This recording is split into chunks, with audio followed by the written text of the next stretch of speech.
Tonight, on a special edition of Province Wide, the economy is bouncing back, but where are the jobs?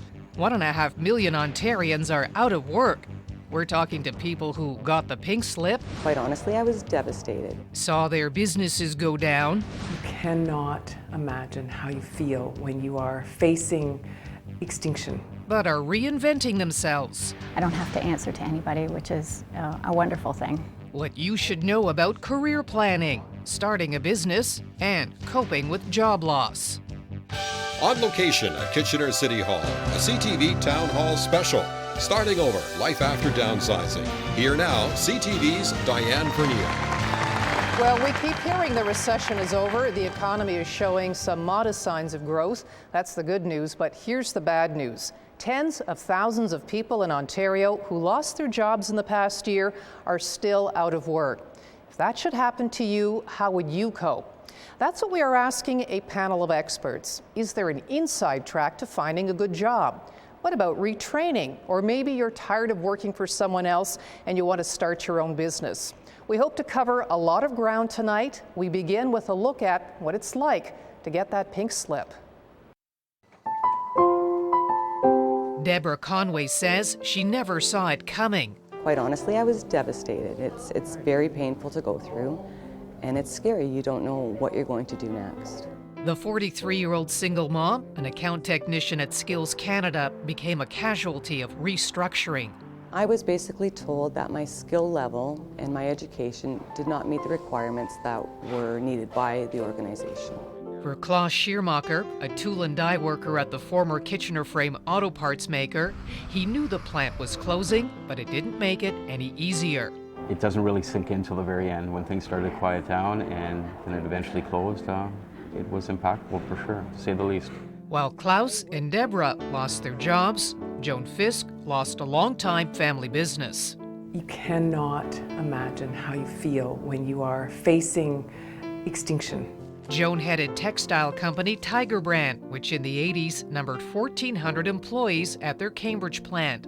Fisk says they tried to stay ahead of cheap offshore competition. By having a niche, by having quick delivery, by having good quality and some other good parts of the pieces, but in the end we couldn't compete with China. Tiger Brand closed, the name sold to a U.S. buyer. The old factory now houses the University of Waterloo School of Architecture.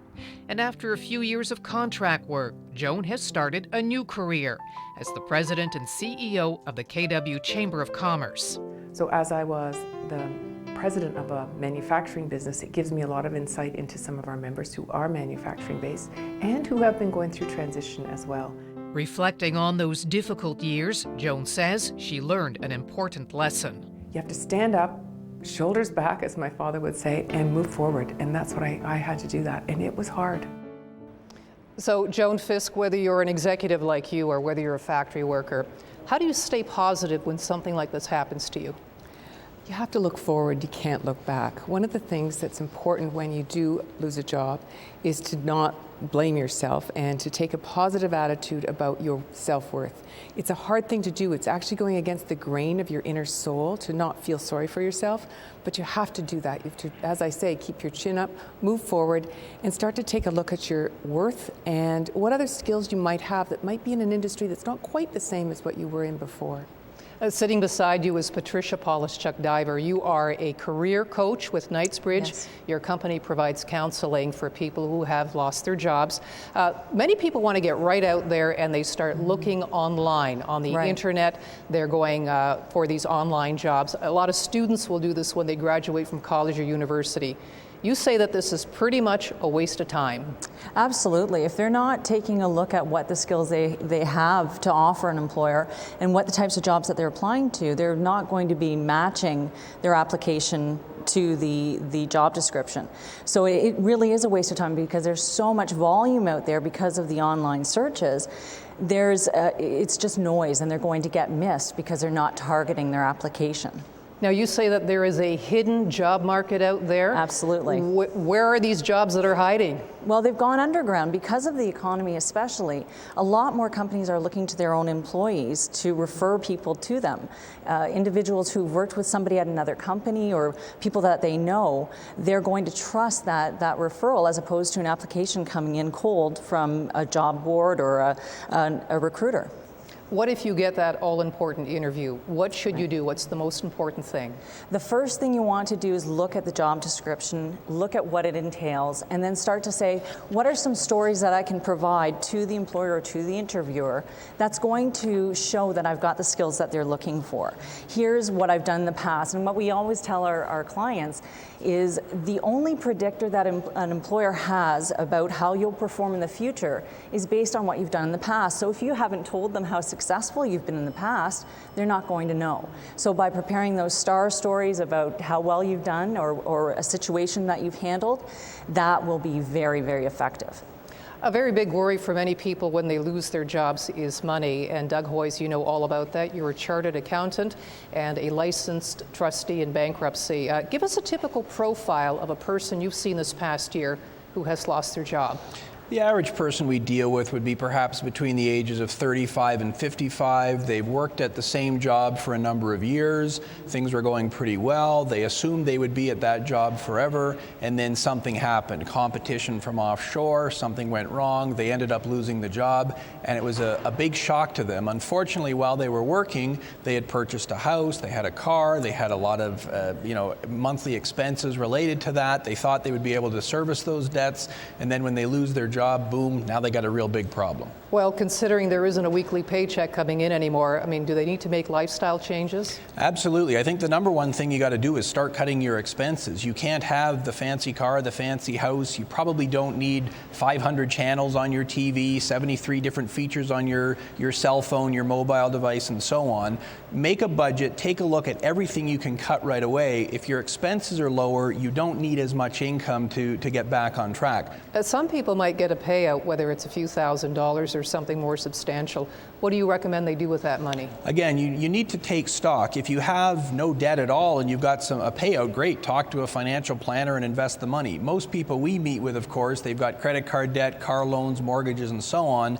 Maybe a chunk of that payout needs to go towards paying off that debt, and the rest of it needs to be there as a cushion to service your expenses until you are back on track. If you do have a job now, but you're worried about your job security, should you be making changes now? Absolutely. I think everyone should expect the unexpected. It's very difficult to do, but ask yourself the question, what would I do if I lost my job tomorrow?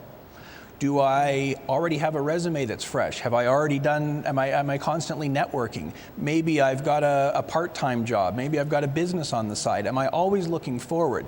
That way, when it happens, it's not a big shock. You're already prepared for it, and you can move forward. We're going to take a question now from our audience. Our world has changed, and the old jobs that we had are no longer there. And we have 10 or 12,000 people there, either unemployed or underemployed. Mm-hmm. Where are they going to find jobs, number one?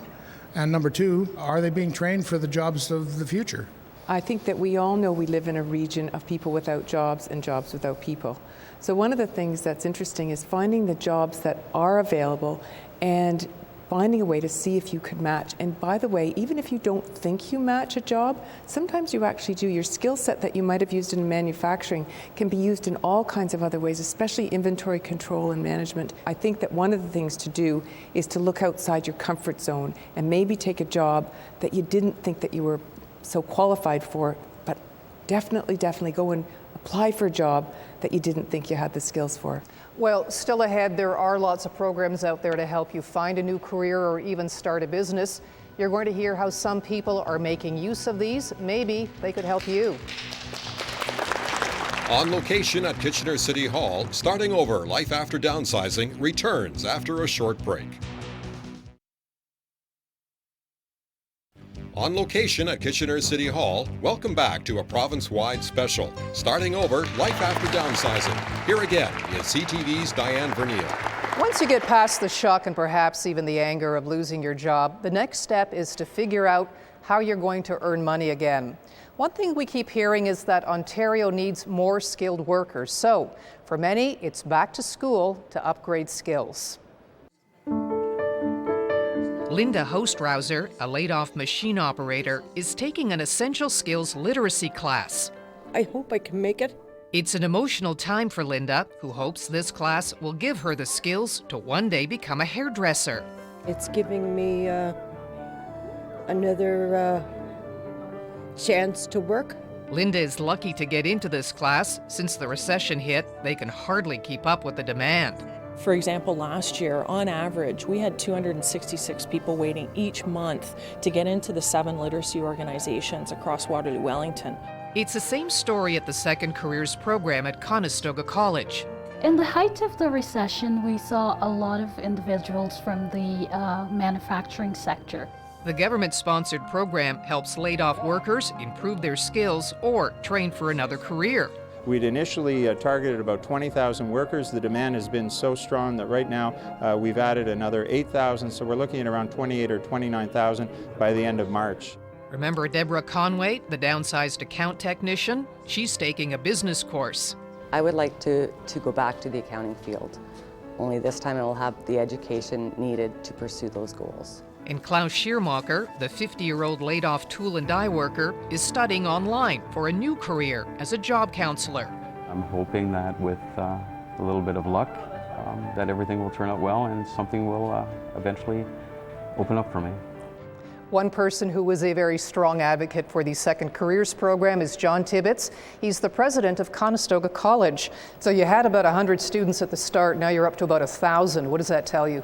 Well, it tells me there's a great need for this, for retraining of adults, not just people who have lost jobs, but the fact is in this economy, and as the government tries to focus more and more on innovation, which they need to do to compete, you heard Joan Fist's story with China and India, it means automatically we're going to have a greater churn, there's going to be new companies, new kinds of jobs, higher end jobs, and that's going to lead to layoffs. I believe this is going to go on for at least a decade. This is not a 1 or 2 year blip.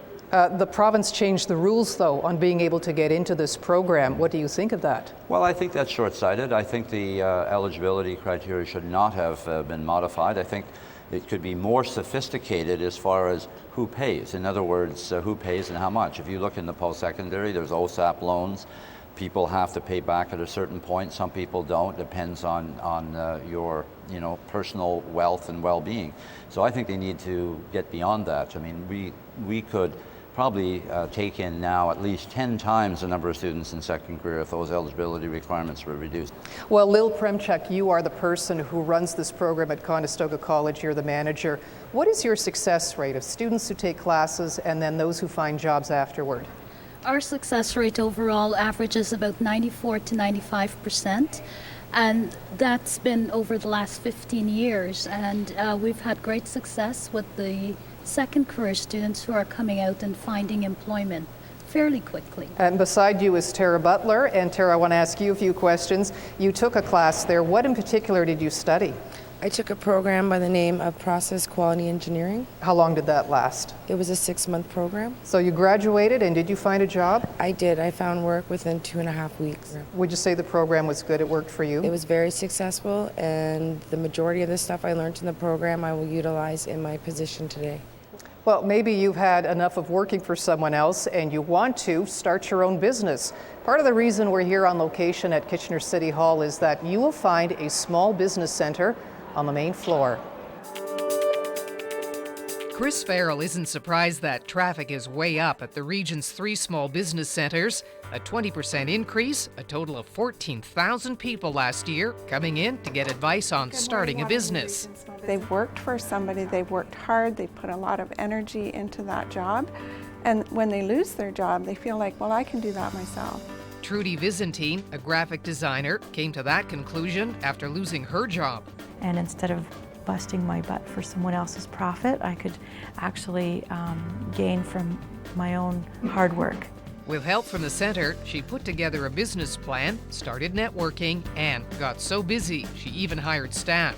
Some people could have taken losing a job as a really bad thing, but it was the best thing that ever happened in my career. Trudy, a young mom, especially likes the flexible hours of being self-employed. That's an important selling point for Angela McDonald, who's also a mom.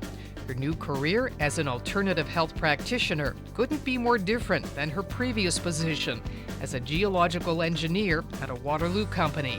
I worked there for about 7 years, and there was cutbacks. 2 of us got laid off within 2 days of each other. This form of holistic therapy called Body Talk is her new passion. With her client base growing, Angela says she loves being in charge of her future. I choose where my business is going to go and how it's going to grow and how it's going to evolve, and I don't have to answer to anybody, which is a wonderful thing. Combination sports. Also making his dreams come true is Elroy Myers, who used to work as a meat packer. He now owns this boxing and martial arts equipment store in Kitchener. What the Small Business Center did for him? Everything. They taught me how to put together a business plan, how to do the marketing research, and finances. Elroy's goal is to one day open a few more stores. Chris Farrell with a Small Business Center, I should ask you, does this advice cost anything? All of our services are no charge, and people can walk in at any time and have a consultation or a brief meeting, and there's no charge. Do you come in for advice, and what do you offer them? Well, we offer everything from showing people how to register their business, identifying any kind of licenses or permits that they need for their business, helping them to develop a business plan, doing research, cash flow.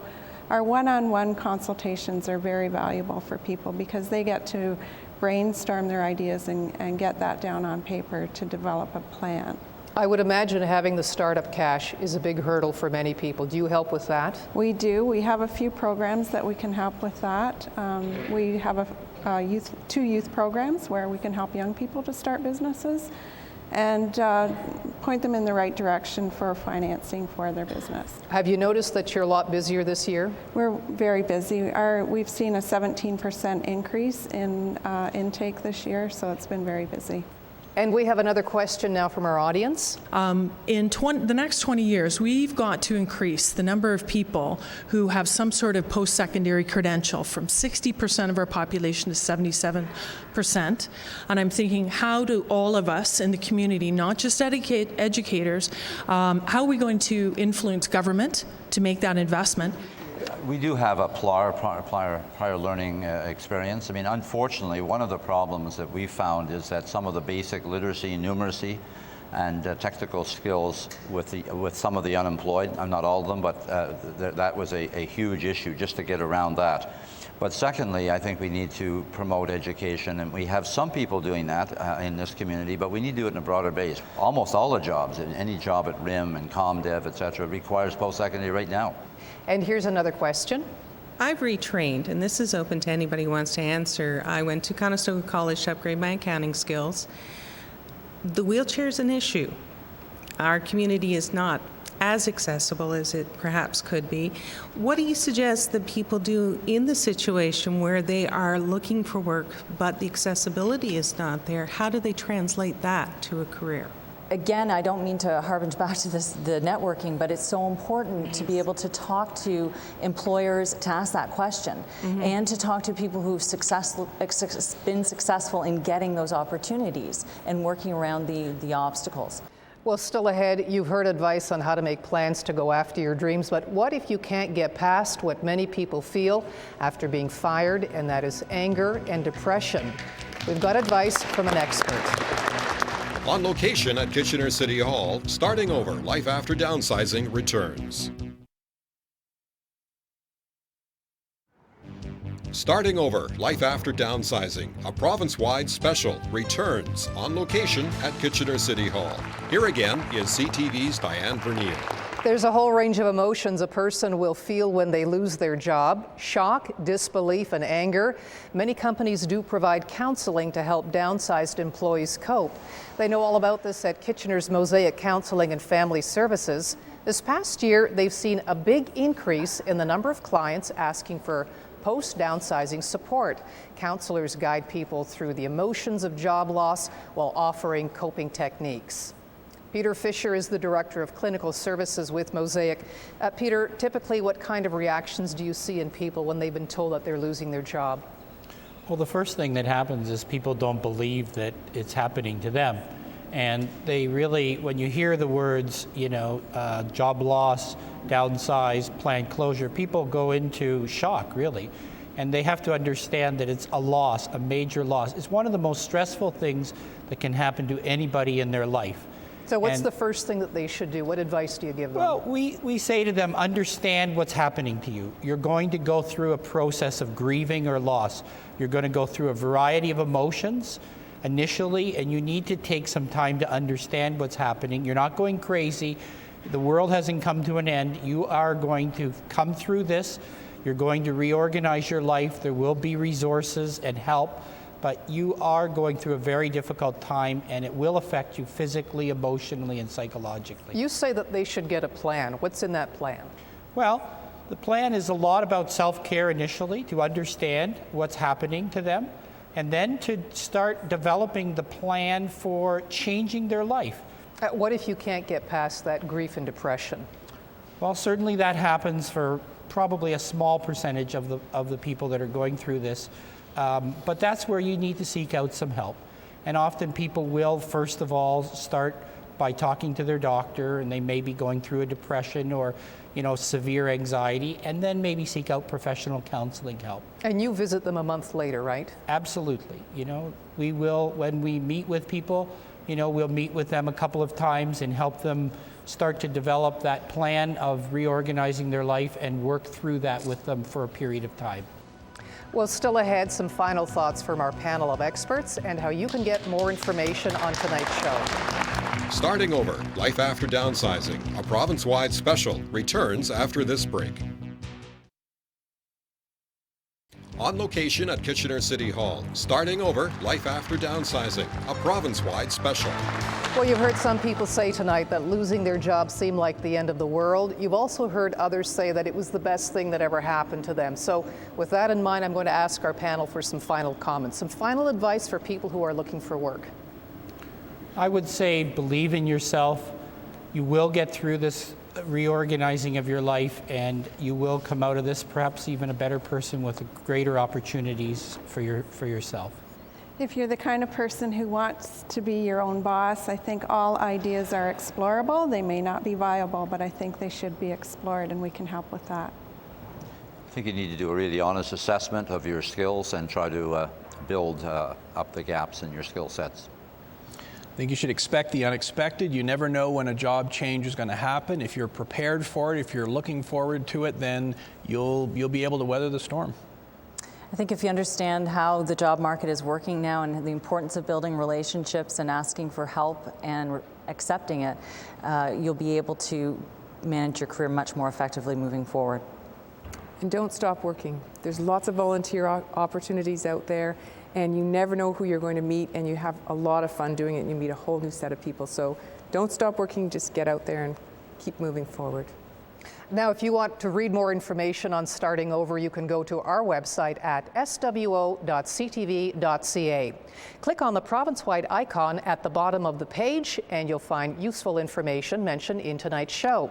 You can also pass along your thoughts by email at provincewide@swo.ctv.ca.